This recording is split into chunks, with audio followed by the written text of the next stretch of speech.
on some of the options within Teams, what you'll notice is that I'm not using Screencast-O-Matic for this video. Not able to use both the video to record in Screencast-O-Matic as well as display it in Teams as well. It's just a physical limitation of using a computer. You have one way of recording video. So what I'm going to do for this video is I'm going to start doing something called a share my desktop, and I'm going to open up Teams to do that. So you're going to see exactly what I see.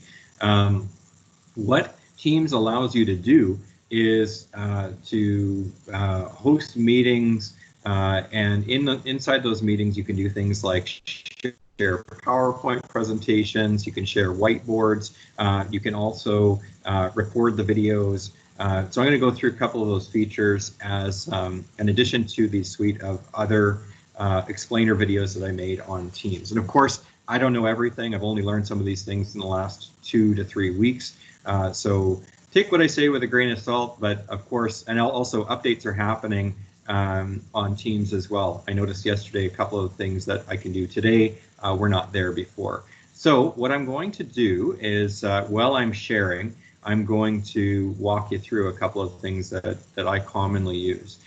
So inside the Teams environment, and this is on the desktop application, I have the ability to record videos. So I'm going to go through these things first. You can end the meeting, stop record. Sorry, this would say start recording if I wasn't recording already. I can add a keypad, so you can make phone calls in it, and that's for people with access to voice over IP systems, I believe. I can turn on live captions. So if I turn on that, I should have a little bubble that opens up on the very bottom of my screen, and it will give live captions, which is handy for students that are maybe hearing impaired.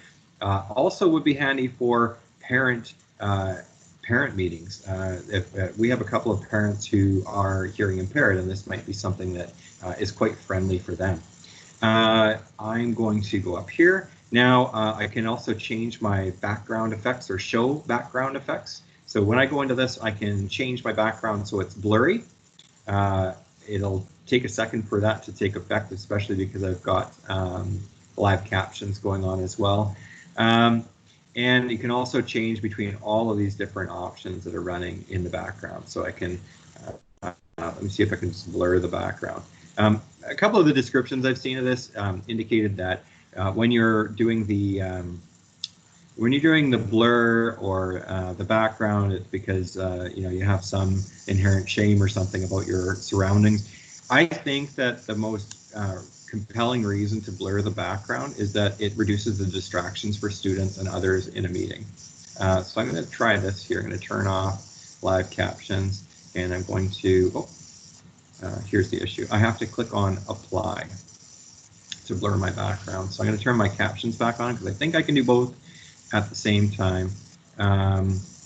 Now you'll notice that in my background I have an unfinished basement, and now you can't see all the stuff in the background. I can also change it to for the school setting, a little kind of industrial kind of looking school setting, or I can pick something a little bit more sleek. It takes a couple seconds to upload for the very first time any background, but it does a really good job of green screening without a green screen. So I find that quite impressive. It even moves the background, which is interesting. Something that you might like to do. I find a lot of these kind of distracting. If you were to use something like this, you might have students and staff members or just people that are in your meeting paying more attention to your background. So I find that blur is simply the best. It reduces the visual noise for people in the room. The other thing that you can do is you can show meeting notes. So I can open those up on the side. I can click on take notes, and those will be available for folks after the meeting, and they actually appear in your chat thread within your team. So you'll look after this. I've recorded the meeting will appear in the thread, and underneath it it'll have all of the notes, which is a valuable thing. You can also turn your camera off. You can turn it on. It takes a couple seconds for it to pop back up. I can mute myself, and then I can open it back up. Let me see if the if when I mute it, if it still captures my comment.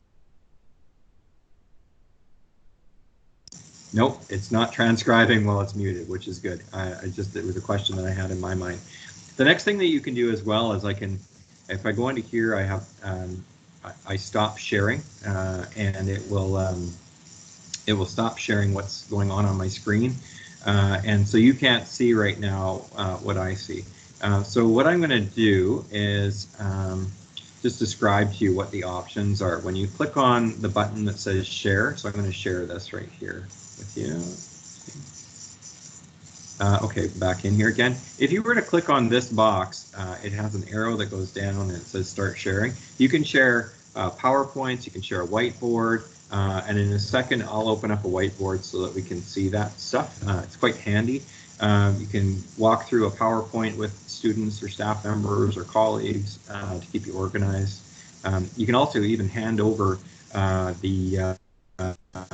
the ownership of those things, so you can allow other people to interact in those shared spaces. So I'm going to stop sharing, and now you're just going to see my video, I believe. So I'm going to go to share, and I'm going to pick whiteboard. So now what you'll see is a little image of me, and you'll see that there's a whiteboard here. Typed at sticky. Okay, it's going to say open an app. Okay, because I haven't used it on this computer before.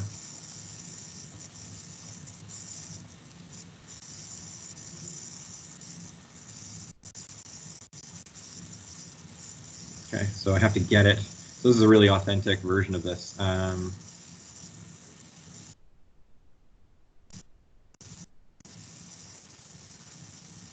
Should pop up in a couple of seconds. It basically just creates a white space that we can use.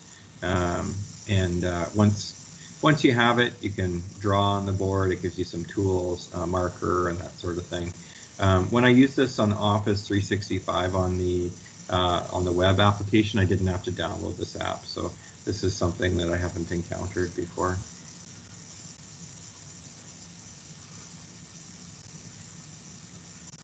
Anyway, trust me, it works.